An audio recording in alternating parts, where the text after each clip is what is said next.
There is a gift sitting somewhere in Kurt Russell's home, an acre of land overlooking a graveyard. There's a piece of land in Arizona that most people will never see, and most people will never know the story behind it.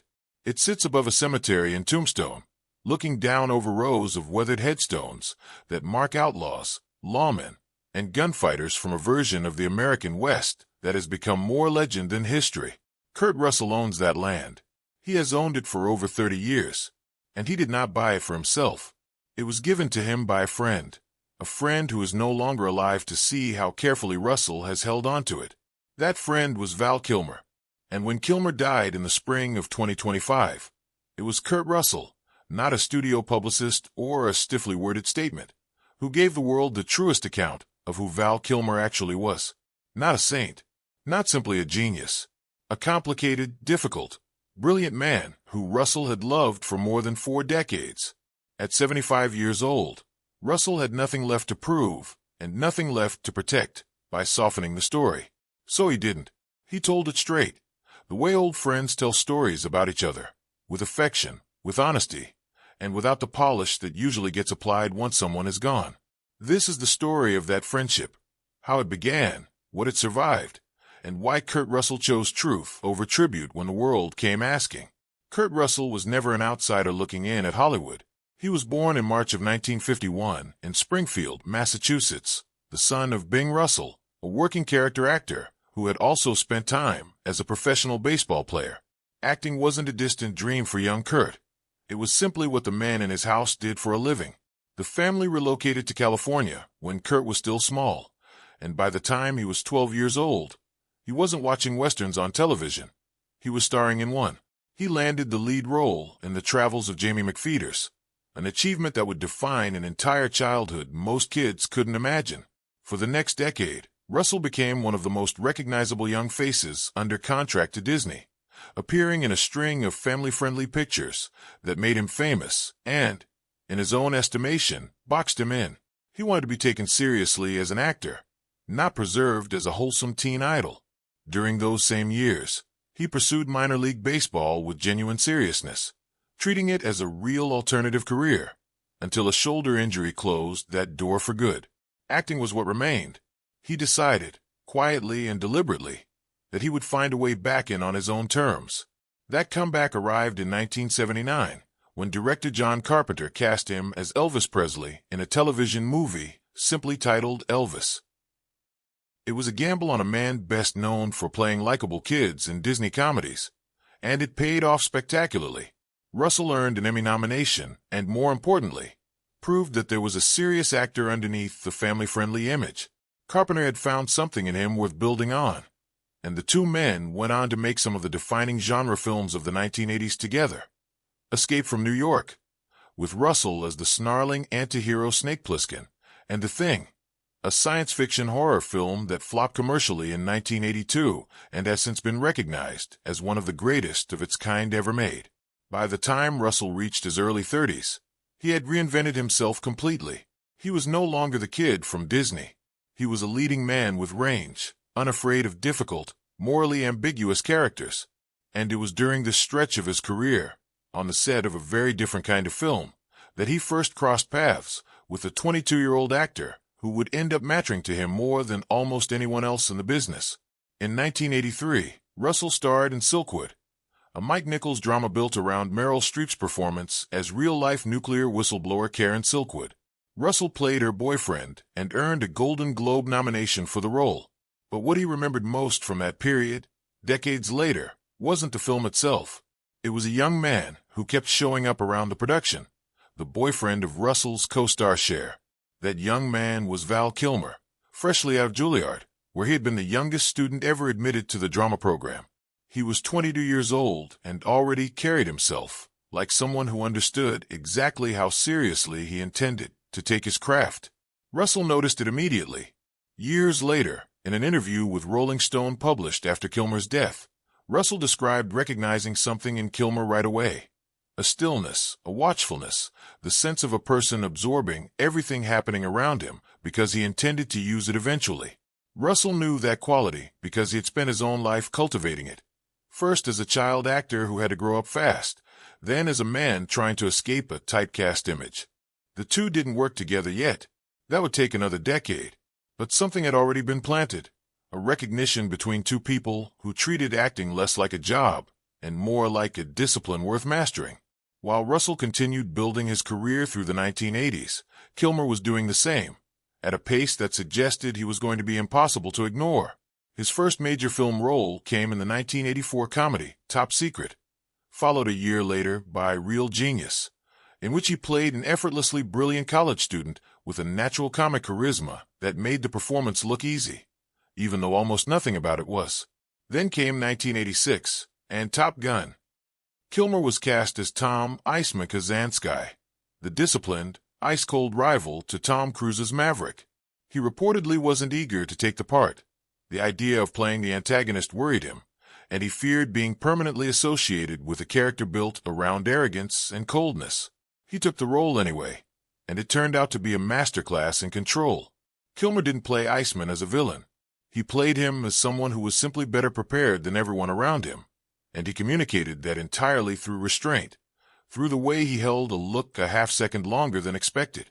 It made Top Gun a launching pad, and it made Val Kilmer a star practically overnight. Stardom, though, revealed a tension that would follow Kilmer for the rest of his career. He was, by every account, obsessive about the work itself, the preparation, the research, the transformation into character. He was considerably less interested in the parts of fame that had nothing to do with acting. The press tours, the maintained public image, the politics of a film set. Directors and producers grew frustrated with him. Joel Schumacher, who directed Kilmer in Batman Forever, was blunt about the difficulty of working with him in later interviews. A reputation started to calcify around Kilmer as talented but exhausting, brilliant but hard to manage. And yet the work never suffered. In 1991, he embodied Jim Morrison and Oliver Stone's The Doors with an intensity so complete that Stone later said he sometimes lost track of which man he was actually watching on set. He turned in a loose, funny supporting performance in Tarantino's True Romance in 1993. He held his own opposite Al Pacino and Robert De Niro in Michael Mann's Heat in 1995, in a role that required almost nothing but precision. Whatever difficulties came with hiring Val Kilmer, the results kept justifying the risk. Between The Doors and Heat, Kilmer and Russell finally worked together, a full decade after their first meeting on the Silkwood set. The film was Tombstone, released in 1993, and its production was famously turbulent. The original director was removed early in filming, and Kurt Russell, by then a seasoned veteran who understood exactly what the film needed to become, effectively took over creative control while still delivering a full performance as Wyatt Earp in front of the camera. It is a role few actors could have managed, running a production from the inside while also carrying its emotional center. But history has been clear about which performance in Tombstone actually defines the film, and it isn't Russell's. It's Val Kilmer's Doc Holliday.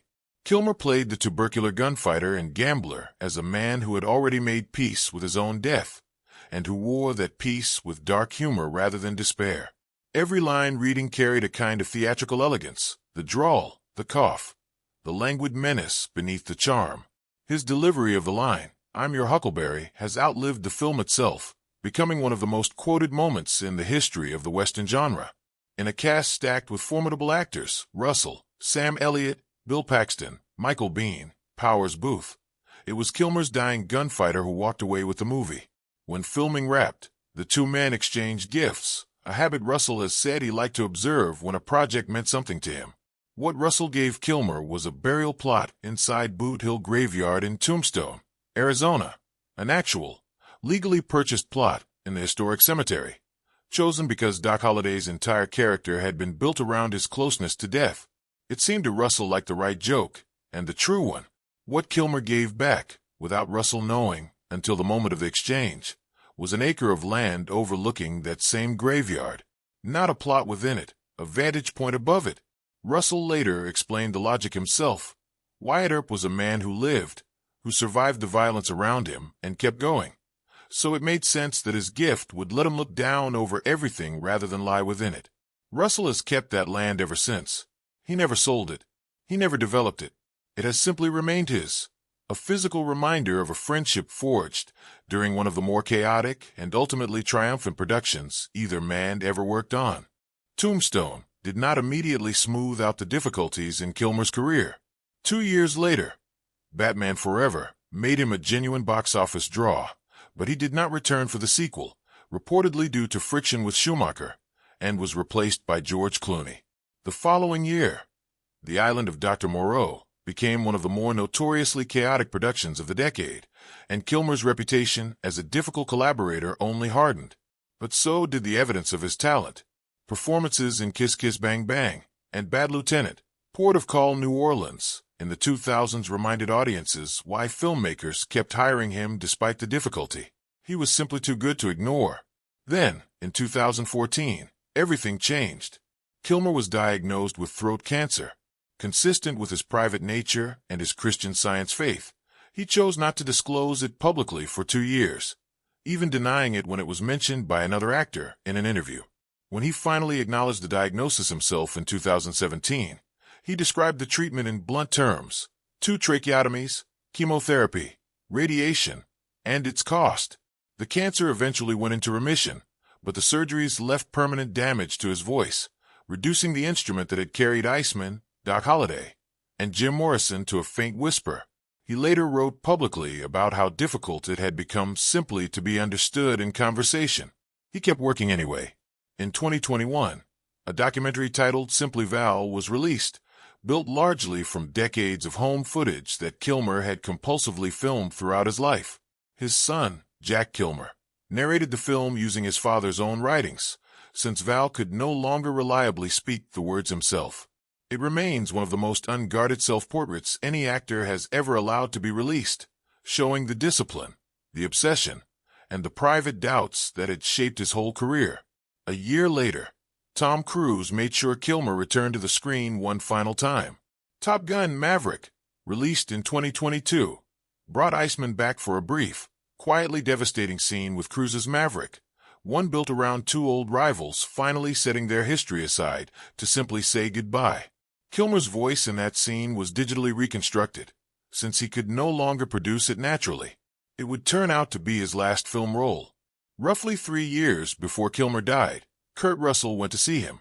He later described that visit in the interview with Rolling Stone, recalling how hard it had become for Kilmer to speak, how much effort every sentence required, and how, despite all of that, his old friend still had things worth saying and a sense of humor that hadn't dimmed.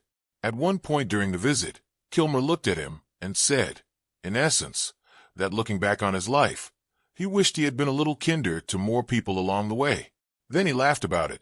Russell has said that moment stayed with him, not because it was sad, though it was, but because of what it revealed. Here was a man near the end of his life, fully aware of his own reputation, capable of looking at the difficult parts of himself honestly, and still finding room to laugh. Russell later reflected that everyone carries a full, complicated version of themselves, the good alongside the difficult, and that few people ever really face all of it the way Kilmer did in that room. He said simply that Val was a good guy, that nobody gets out of this life, and that if anyone deserved peace, it was him. Val Kilmer died on April 1st, 2025, in Los Angeles, surrounded by family. His daughter, Mercedes, confirmed his death publicly. He was 65.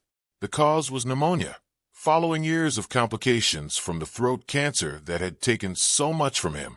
He was survived by Mercedes and his son Jack, the 2 people who had watched every stage of his life up close: the sudden stardom, the friction with collaborators, the illness, and the unexpectedly graceful final chapter. Tributes arrived from across the industry, most of them warm, careful, and appropriately respectful. Kurt Russell's response stood apart. Rather than issuing a brief public statement, he sat for an extended conversation and simply told the truth as he understood it, about a gifted, difficult, deeply serious man he had known for over 40 years. He talked about the burial plot and the acre of land, about the last visit and the 6 words Kilmer had said with a laugh. He didn't sand down the complicated parts of his friend's reputation, and he didn't need to inflate the good parts either. He simply described a person fully, the way only someone who had actually known him for decades could. Somewhere in Kurt Russell's home, That acre of land overlooking Boot Hill Graveyard remains his. It was never sold, never built on, never treated as anything other than what it was. A gift from a friend who understood, even in 1993, that some people are remembered for how they faced death, and others for how thoroughly they lived. Val Kilmer understood that distinction better than most, on screen and off. It may be the truest thing anyone could say about him, that underneath the reputation, the illness, and the difficulty, there was a man who never stopped taking the work, and the people around him, seriously. If this story stayed with you, it might be worth asking yourself the same question Kurt Russell seemed to be sitting with at 75. Is there someone in your own life whose full picture, the admirable parts and the difficult ones together, you've never really taken the time to see clearly? Because that, in the end, is what Russell did for his friend, and it turned out to be worth far more than any polished tribute ever could.